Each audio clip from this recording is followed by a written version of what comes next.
সবাইকে, আমি নিশা আর তোমরা এখন দেখছো নিশা ঘোষ চ্যানেলের ডে 15 স্টোরি। তাহলে আজকের ভিডিওটা স্টার্ট করি। তো আজকের ভিডিওটা আমি শুরু করেছি একদম প্যাকিং দিয়ে। অনেক দিন পর যাব বাপের বাড়ি, মানে নিজের বাড়ি, যাই হোক। তো প্যাকিং স্টার্ট করে দিয়েছি। আর বাই প্রফেশন যেহেতু আমি বিউটিশিয়ান, মেকআপ আর্টিস্ট, মুকুট আর্টিস্ট, তো প্রচুর জিনিস ছিল, প্রচুর ভ্যারাইটি ছিল।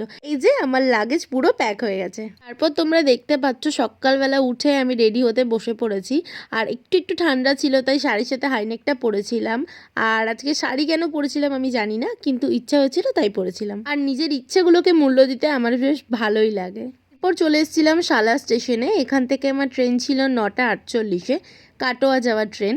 আর তারপর দেখতে দেখতে ট্রেনও চলে এসেছিলো আর আমি কাটোয়াও পৌঁছে গেছিলাম। আর কাটোয়া থেকে ট্রেন ছিল 10:50-এ, আর কাটোয়া থেকে ট্রেনটা ছেড়েও দিয়েছিল। তারপর একটু পেয়ারা খেয়েছিলাম। আর তারপরেই যে চিকেনের ক্লিপ দেখে নিশ্চয়ই তোমরা বুঝতে পারছো যে আমি অলরেডি বাড়ি চলে এসেছি।